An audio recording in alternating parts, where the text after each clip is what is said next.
ಮಾತಾಡು ಪೂರ್ಣಿ. ನಮ್ಮನ್ನ ಅಪ್ಪ ಅಮ್ಮ ಅಂತ ಒಪ್ಕೋತಾರ? ಇಲ್ಲ.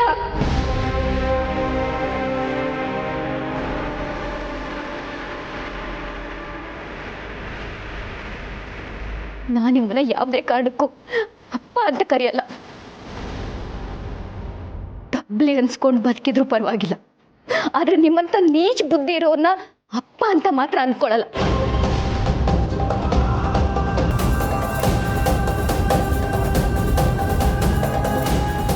ನೀವು ನನಗೆ ಬೇಕಾಗಿಲ್ಲ. ನಿಮ್ಮಂಥವ್ರಿಗೆ ಮಗಳು ಅನ್ಸ್ಕೊಳ್ಳೋದಕ್ಕಿಂತ ನಾನು ಅನಾಥೆಯಾಗಿ ಇಡೀ ಜೀವನ ಕಲಿತೀನಿ. ನೀನು ಬದುಕಕ್ಕೆ ಬರಲ್ವಾ?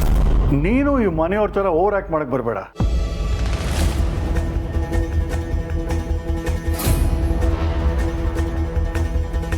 ನಾನು ಹೇಳೋದಕ್ಕೆ ಹೂವನ್ ಕೊನೆ ತನಕ ನಿನ್ನ ಮಡಲು ತುಂಬಿಸೋಕ್ಕೆ ಒಂದು ತಾಯಿ ಸಿಗ್ತಾಳೆ.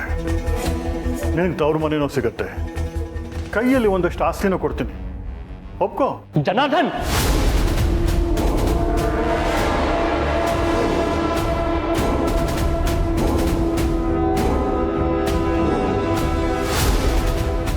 ಬೇಡ, ನೀವಿನ್ನೇನು ಹೇಳೋದು ಬೇಡ.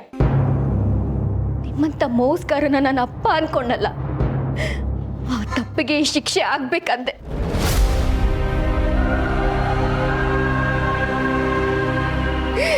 ನನಗಿನ್ಯಾವ ಅಪ್ಪ ಅಮ್ಮನ ಪ್ರೀತಿನೂ ಬೇಡ. ನನಗೆ ಅಪ್ಪ ಅಮ್ಮನೇ ಇಲ್ಲ ಅಂತ ಅನ್ಕೋತೀನಿ.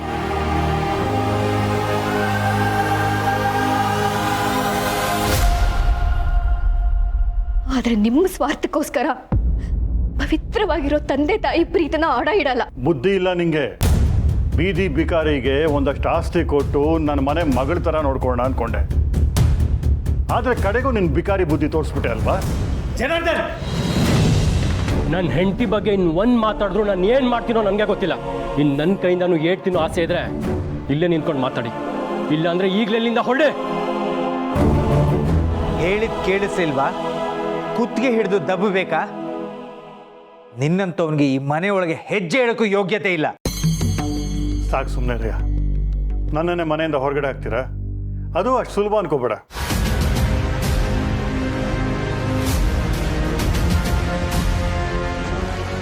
ನಾನು ಇದನ್ನ ಅಷ್ಟು ಸುಲಭಕ್ಕೆ ಬಿಡಲ್ಲ.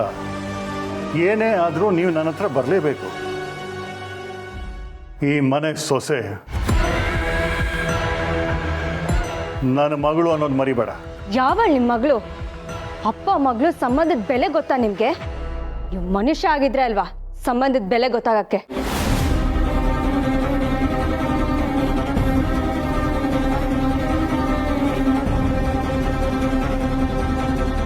ಮಗಳೇ, ನೀನು ನನ್ನ ವಿರೋಧವಾಗಿ ಮಾತಾಡ್ತಿದ್ಯಾ? ನಿಮ್ಮಂಥವ್ರ ಮಗಳು ಅನ್ನಿಸ್ಕೊಳಕ್ಕೆ ನಾಚಿಕೆ ಆಗುತ್ತೆ ನನಗೆ. ಅಂಥದ್ರಲ್ಲಿ ಪೂರ್ಣಿ ಅಕ್ಕ ನಿಮ್ಮನ್ನ ಅಪ್ಪ ಅಂತ ಅನ್ಕೋಬೇಕಾ? ಬೇಡ, ಮೊದಲು ನಡೀರಿ ಆಚೆ ಇಲ್ಲಿಂದ.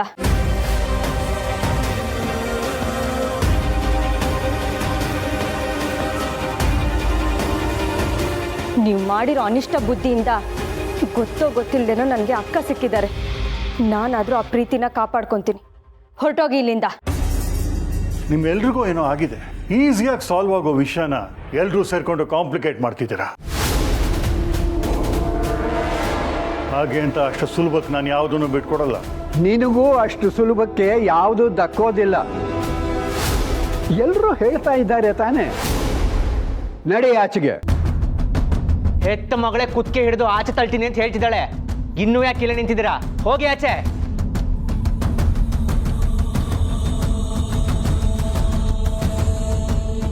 ನಿಮಗೆ ಹೀಗೆ ಹೇಳಿದ್ರೆ ಅರ್ಥ ಆಗಲ್ಲ. ನಡೀರಿ ಆಚೆ. ಮನುಜ, ಅಲ್ಲೇನು ಮಾಡ್ತಿದ್ಯಾ?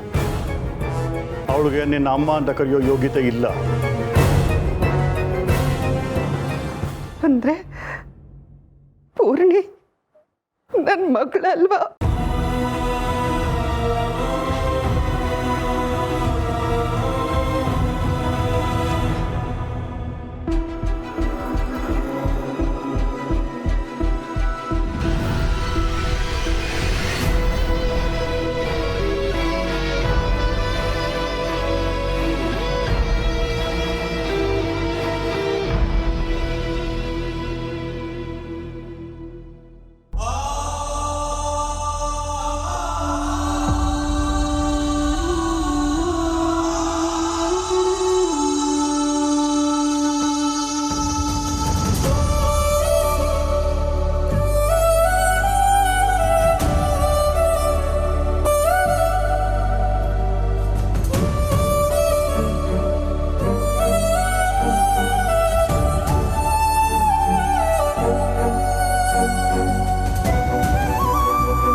ನೀವು ಮನುಷ್ಯರಾಗಿ ಬದಲಾಗಿದ್ದೀರಾ ಅನ್ಕೊಂಡಿದ್ದೆ.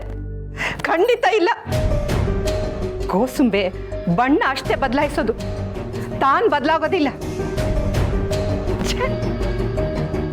ಆಸ್ತಿಗೋಸ್ಕರ ಸಂಬಂಧಗಳ ಜೊತೆ ಆಡೋ ನಿಮ್ಮಂಥವ್ರನ್ನ ದೇವರು ಯಾವತ್ತೂ ಕ್ಷಮಿಸಲ್ಲ, ತಿಳ್ಕೊಳ್ಳಿ. ನೋಡಿ, ನನಗೆ ಮಗಳು ಸಿಗ್ಲಿಲ್ಲ ಅಂದ್ರೂ ಪರವಾಗಿಲ್ಲ, ಆದ್ರೆ ನಿಮ್ಮಂಥವ್ರಿಗೆ ಅಪರಂಜಿ ಅಂತ ಆ ಹುಡುಗಿ ಮಗಳಾಗಿ ಬರೋದು ಬೇಡ.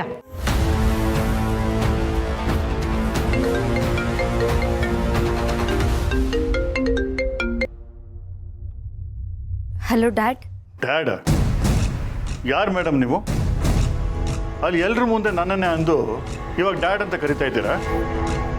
ನಾನು ಯಾರನ್ನೋ ಮಗಳಂತ ಹೇಳಕ್ ಹೋಗಿ ಅಷ್ಟೆಲ್ಲ ಅವಮಾನ ಆಯಿತು. ಅಟ್ಲೀಸ್ಟ್ ನನ್ನ ಮಗಳಾರು ನನ್ನ ಪಕ್ಕ ಇರ್ತಾಳೆ ಅನ್ಕೊಂಡೆ. ಅವಳು ನನ್ನ ವಿರುದ್ಧವಾಗಿ ಮಾತಾಡೋದು. ನನ್ನ ಪಾಲ್ಗೆ ಯಾರೂ ಇಲ್ಲ. ಡ್ಯಾಡ್, ನನ್ನ ಮಾತು ಕೇಳಿ.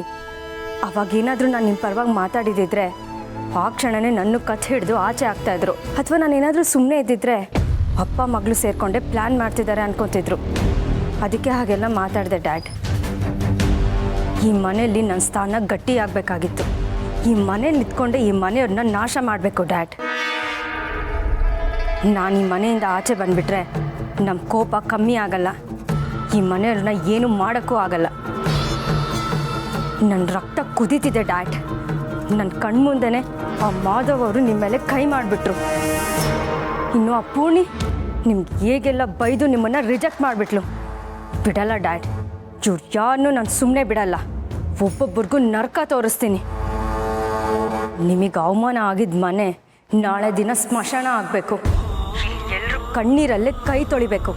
ಹಾಗೆ ಮಾಡ್ತೀನಿ. ಹಾಗೆ ಮಾಡಲಿಲ್ಲ ಅಂದರೆ ನಾನು ನಿಮ್ಮ ಮಗಳು ಅಲ್ಲ ಅಂದ್ಕೊಂಬಿಡಿ.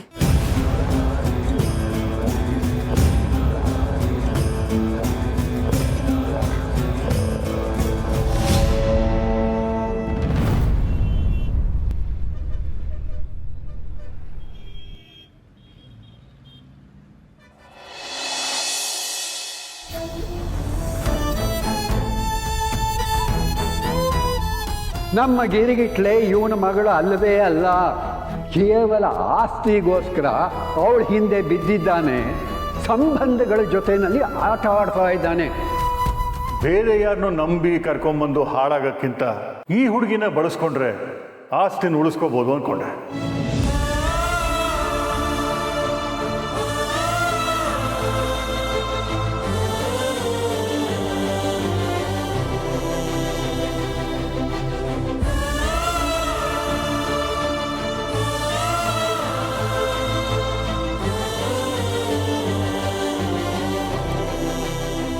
ಪೂರ್ಣಿ, ನಿನಗೆ ಹೇಗೆ ಸಮಾಧಾನ ಮಾಡಬೇಕು ಅಂತ ನನಗೆ ಗೊತ್ತಾಗ್ತಾ ಇಲ್ಲ.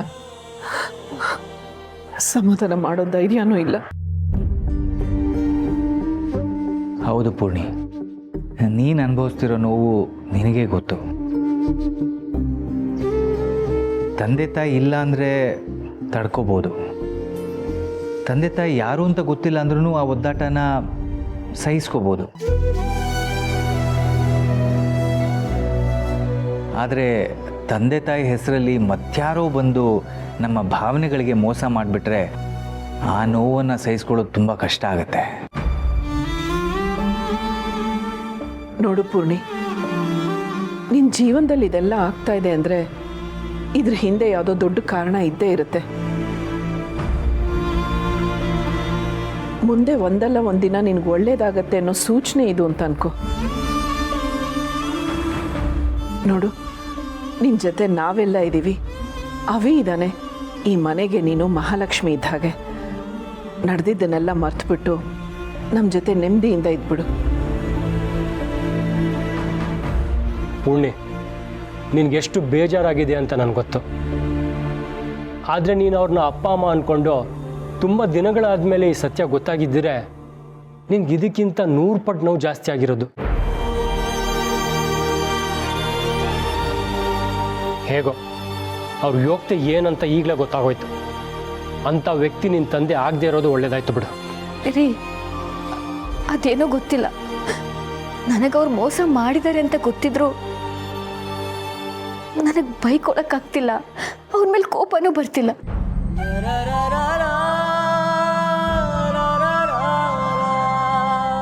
ಸರಿನೋ ತಪ್ಪೋ, ಸತ್ಯನೋ ಸುಳ್ಳು, ನನ್ನ ಹೃದಯ ಅವ್ರನ್ನ ಅಪ್ಪ ಅಮ್ಮ ಅಂತ ಒಪ್ಕೊಂಡ್ಬಿಟ್ಟಿತ್ತು ಅನ್ಸುತ್ತೆ.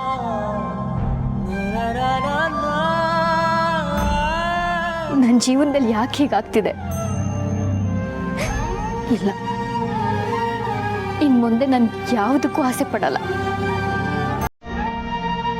ಇಷ್ಟು ವರ್ಷ ನನ್ನ ತಬ್ಬಲಿ ಅನ್ಕೊಂಡು ಹೇಗಿದ್ನೋ, ಇನ್ ಮುಂದೆನೂ ನನ್ನ ತಬ್ಬಲಿ ಅಂತ ಸಾಯೋವರೆಗೂ ಇದ್ಬಿಡ್ತೀನಿ.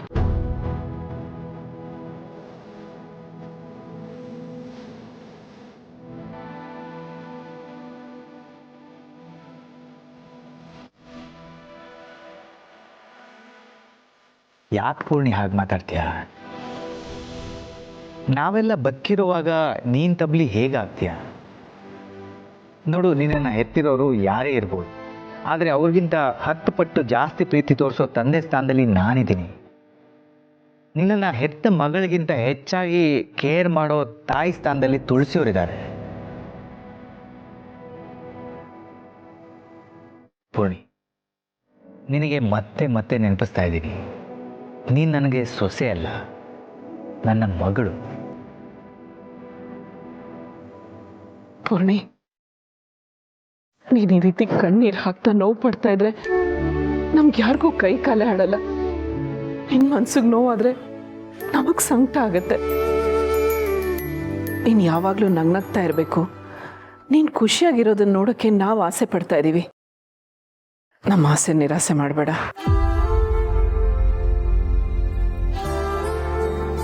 ನಮಗೋಸ್ಕರನಾದರೂ ಇದನ್ನೆಲ್ಲ ಮರೆತು ನಗ್ನಗ್ತಾ ಖುಷಿಯಾಗಿರು ಪೂರ್ಣಿ.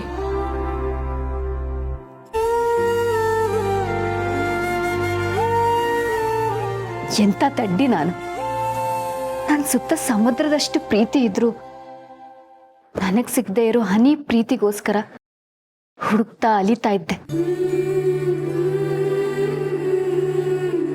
ನಿಜ, ನಾನು ಚಿಕ್ಕವಳಿದ್ದಾಗ ಕೈ ತುತ್ತು ತಿನ್ಸೋಕೆ, ಕೈ ಹಿಡಿದು ನಡೆಸೋಕೆ, ಹೆಗ್ಲ ಮೇಲೆ ಕೂರಿಸ್ಕೊಂಡು ಪ್ರಪಂಚ ತೋರ್ಸೋಕೆ, ಓದ್ಸೋಕೆ, ಧೈರ್ಯ ಹೇಳೋದಕ್ಕೆ ಎಲ್ಲದಕ್ಕೂ ಅಪ್ಪ ಅಮ್ಮ ಬೇಕಿತ್ತು. ಆದರೆ ಅದ್ಯಾವುದು ಇಲ್ಲದೆ ನಾನು ಬೆಳ್ದಾಯ್ತು. ಆಗ್ಲೇ ಸಿಗದೆ ಇರೋ ಅಪ್ಪ ಅಮ್ಮನ ಪ್ರೀತಿಗೆ ಹೀಗೆ ಯಾಕೆ ಒದ್ದಾಡ್ತಿದ್ದೀನಿ? ಇಲ್ಲ, ನನಗೆ ನೀವ್ ತೋರಿಸೋ ಪ್ರೀತಿಗಿಂತ ಇನ್ನೂ ಜಾಸ್ತಿ ಪ್ರೀತಿ ಹೇಗೆ ಸಿಗೋಕ್ ಸಾಧ್ಯ?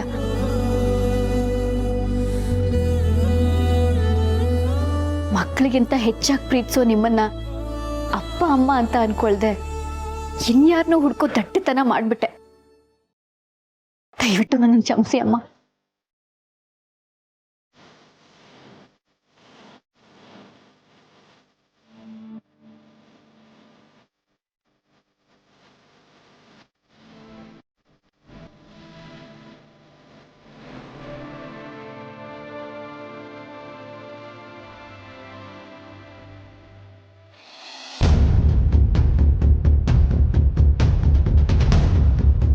ನಿಮ್ಮ ಡ್ಯಾಡ್ ಇಷ್ಟೆಲ್ಲ ಚೀಪಾಗಿ ಯೋಚನೆ ಮಾಡ್ತಾರೆ ಅಂತ ನಾನು ಅನ್ಕೊಂಡೇ ಇರಲಿಲ್ಲ. ಏನಿದೆಲ್ಲ ಆಟ ಆಡೋ ವಿಷಯನ ಸಂಬಂಧಗಳಿಗೂ ಬಿಸ್ನೆಸ್ಗೂ ವ್ಯತ್ಯಾಸನೇ ಇಲ್ವಾ? ಎಲ್ಲರಲ್ಲೂ ಲಾಭ ನಷ್ಟ ನೋಡ್ಕೊಂಡಿರಕ್ಕಾಗತ್ತಾ? ಇಲ್ಲ ಅಭಿ, ಡ್ಯಾಡ್ ಆ ಥರ ಯೋಚನೆ ಮಾಡಿಲ್ಲ. ನೀವೆಲ್ಲರೂ ಅವ್ರನ್ನ ತಪ್ಪು ತಿಳ್ಕೊತಿದ್ದೀರಾ ಅಷ್ಟೇ. ಡ್ಯಾಡ್ ನೇರವಾಗಿ ಮಾತಾಡ್ಬೋದು, ಆದರೆ ಅವ್ರ ಮನಸ್ಸಲ್ಲಿ ಯಾವಾಗಲೂ ಒಳ್ಳೆ ಉದ್ದೇಶಗಳೇ ಇರುತ್ತೆ ಹೊರತು ಕೆಟ್ಟ ಉದ್ದೇಶಗಳಲ್ಲ. ಒಳ್ಳೆ ಉದ್ದೇಶನ? ಇಂಥ ದೊಡ್ಡ ಸುಳ್ಳು ಹೇಳಿದರೆ ಅಂದ್ರೆ ಅದು ಯಾವ ಒಳ್ಳೆ ಉದ್ದೇಶ ಇರಕ್ಕೆ ಸಾಧ್ಯ? ಅಭಿ, ಡ್ಯಾಡ್ ಅವಳಿಗೆ ಒಳ್ಳೇದು ಮಾಡೋಕ್ಕೆ ಹೋಗಿತ್ತು. ಪೂರ್ಣಿನ ಅವ್ರ ಮಗಳು ಅಂತ ಹೇಳ್ಕೊಂಡು ಇಡೀ ಆಸ್ತಿ ಅನಾಥಾಶ್ರಮಕ್ಕೆ ಹೋಗೋ ಬದಲು ಅವಳ ಹೆಸರಲ್ಲಾದರೂ ಇರಲಿ ಅಂತ ಅನ್ಕೊಂಡ್ರು. ಆಗ ಪೂರ್ಣಿಗೆ ಆಸ್ತಿನೂ ಸಿಕ್ದಾಗಾಯ್ತು, ಅಪ್ಪ ಅಮ್ಮನ ಪ್ರೀತಿನೂ ಸಿಕ್ದಾಗಾಯ್ತು ಅನ್ನೋ ಉದ್ದೇಶ ಇಟ್ಕೊಂಡು ಇಷ್ಟೆಲ್ಲ ಮಾಡಿದ್ದಾರೆ. ಆದರೆ ನೀವೆಲ್ಲರೂ ಅವ್ರನ್ನ ತಪ್ಪಾಗಿ ತಿಳ್ಕೊಂಡ್ರಿ. ಅವ್ರು ಹೇಳಿದ ಸುಳ್ಳನ್ನ ಮೋಸ ಮಾಡೋಕ್ಕೆ ಅಂತ ಅನ್ಕೊಂಡ್ರಿ. ಆದರೆ ಅವ್ರು ಹೇಳಿದ ಸುಳ್ಳು ಒಂದು ಅನಾಥ ಹುಡುಗಿಗೆ ಪ್ರೀತಿ ಕೊಡೋಕ್ಕೆ, ಆಸ್ತಿ ಕೊಡೋಕ್ಕೆ ಆಗಿತ್ತು. ಇದನ್ನೆಲ್ಲ ನನ್ನ ಹತ್ರ ಹೇಳ್ಕೊಂಡು ಎಷ್ಟು ಕಣ್ಣೀರು ಹಾಕಿದ್ರು ಗೊತ್ತಾ?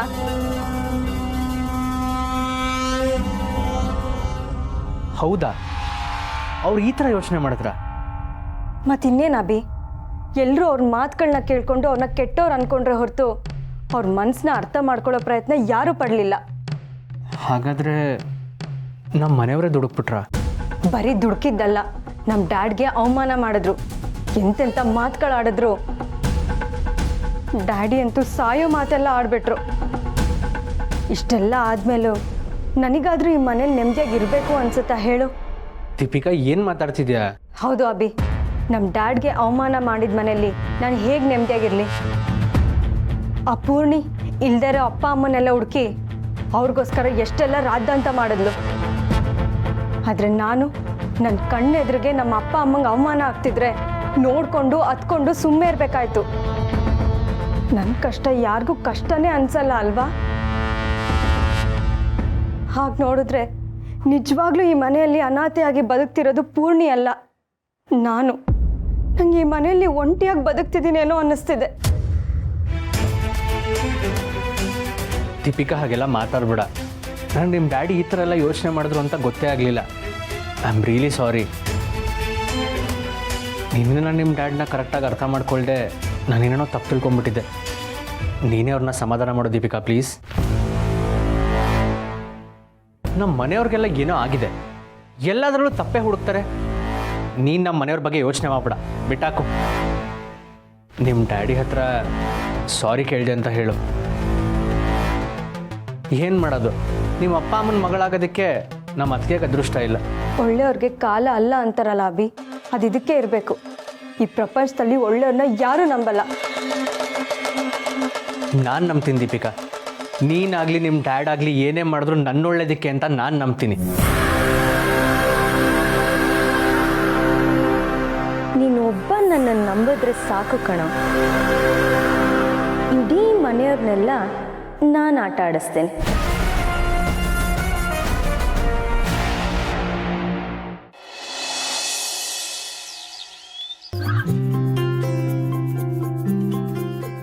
ದೀಪಿಕಾ ಏನು ಕೊಡಲಿ? ತಿಂಡಿ ಕೊಡ್ಲಾ? ನೀನು ಅಲ್ಲಿ ಕೂತಿರು, ನಾನು ತಂದು ಕೊಟ್ಬಿಡ್ತೀನಿ. ಏನು ಬೇಕಾಗಿಲ್ಲ. ಯಾಕೆ? ನನ್ನ ಮೇಲೆ ಕೋಪನಾ? ನನ್ನ ಮೇಲಿರೋ ಕೋಪನ ಯಾಕೆ ಹೊಟ್ಟೆ ಮೇಲೆ ತೀರಿಸ್ಕೊಳ್ತೀಯ? ಕೋಪ ಇದ್ದರೆ ನನಗೇನಾದ್ರೂ ಶಿಕ್ಷೆ ಕೊಡು, ನಿನಗೆ ನೀನೇ ಶಿಕ್ಷೆ ಕೊಟ್ಕೋಬೇಡ. ಈ ಪ್ರಪಂಚ ಇರೋದೇ ಹಾಗೆ ತಾನೇ. ತಪ್ಪು ಯಾರೋ ಮಾಡಿದ್ರೆ ಶಿಕ್ಷೆ ಇನ್ಯಾರಿಗೋ ಆಗುತ್ತೆ, ಏನೂ ಮಾಡೋಕ್ಕಾಗಲ್ಲ. ಯಾಕೆ ಹಾಗೆ ಮಾತಾಡ್ತೀಯ? ಈ ಮುಂಚೆ ಎಲ್ಲ ನೀನು ನನ್ನ ಶತ್ರು ಥರ ನೋಡ್ತೀಯ ಅಂತ ಅಂದ್ಕೊಂಡಿದ್ದೆ. ಆಮೇಲೆ ನಿನ್ನ ಮನಸ್ಸಲ್ಲಿ, ನಿಮ್ಮ ಅಪ್ಪ ಅಮ್ಮನ ಮನಸ್ಸಲ್ಲಿ ನನ್ನ ಬಗ್ಗೆ ಇಷ್ಟು ಪ್ರೀತಿ ಇದೆ ಅಂತ ನೋಡಿ ಖುಷಿ ಆಯಿತು. ಒಂದಷ್ಟು ಕಾಲ ಆದರೂ ನಿಮ್ಮ ಪ್ರೀತಿನ ನಾನು ಪಡ್ಕೊಂಡಲ್ಲ, ನನಗಷ್ಟು ಸಾಕು. ಓಹೋ, ಅಷ್ಟೇ ಸಾಕಾ? ನಿನಗೆ ಸಾಕಾಗಿರ್ಬೋದು, ಆದರೆ ನಾನು ನಿನ್ನ ಇಷ್ಟಕ್ಕೆ ಸುಮ್ಮನೆ ಬಿಡ್ತೀನಿ ಅನ್ಕೋಬೇಡ. ನೀನು ಅನುಭವಿಸ್ಬೇಕಾಗಿರೋದು ತುಂಬಾ ಇದೆ. ನಮ್ಮಪ್ಪ ಅಮ್ಮನ ಮುಂದೆ ಎಂಥ ನಾಟಕ ಆಡ್ಬಿಟ್ಟೆ. ಅವ್ರಿಗೆ ಮಗಳಾಗ್ತೀನಿ ಅಂತ ನಂಬಿಸಿ ಕೈ ಕೊಟ್ಟು ಜೀವಂತವಾಗಿ ಅವ್ರನ್ನ ಕೊಂದುಬಿಟ್ಟೆ ಅಲ್ವಾ? ಇದ್ರ ಪರಿಣಾಮ ಅನುಭವಿಸ್ತೀಯ. ನರ್ಕ ನರ್ಕ ಅನುಭವಿಸ್ತೀಯ. ನಿನ್ನಂಥವಳಿಗೆ ತಂದೆ ತಾಯಿ ಪ್ರೀತಿ ಕೊಡಕ್ಕೆ ಹೋದ್ರಲ್ಲ, ಅವ್ರಿಗೆ ಬುದ್ಧಿ ಇಲ್ಲ. ತಂದೆ ತಾಯಿ ಸ್ಥಾನದಲ್ಲಿ ನಿಂತು ನಿನ್ನನ್ನು ನೋಡ್ಕೊತೀನಿ ಅಂದಿದ್ದಕ್ಕೆ ಮನೇಲಿ ಎಲ್ಲರ ಮುಂದೆ ಅವ್ರಿಗೆ ಅವಮಾನ ಮಾಡಿಬಿಟ್ಟಿಯಲ್ಲ. ನಿನ್ನಂಥವಳು ಅನಾಥೆಯಾಗಿರೋದಕ್ಕಷ್ಟೇ ಲಾಯಕ್ಕು. ನಿನಗೆ ತಂದೆ ತಾಯಿ ಪ್ರೀತಿ ಪಡೆಯೋ ಅರ್ಹತೆ ಯೋಗ್ಯತೆ ಇಲ್ಲ. ಸುಮ್ಮನೆ ಬಿಡ್ತೀನಿ ಅಂತ ಅನ್ಕೋಬೇಡ. ನನ್ನ ಡ್ಯಾಡ್ಗಾಗಿರೋ ಅವಮಾನಕ್ಕೆ ಅವ್ರು ಎಷ್ಟು ನೋವು ಅನುಭವಿಸಿದಾರೋ ಅದ್ರ 10ರಷ್ಟು ನೋವು ನೀನು ಅನುಭವಿಸ್ಬೇಕು. ಅದಕ್ಕೆಲ್ಲ ನೀನು ರೆಡಿಯಾಗಿರು.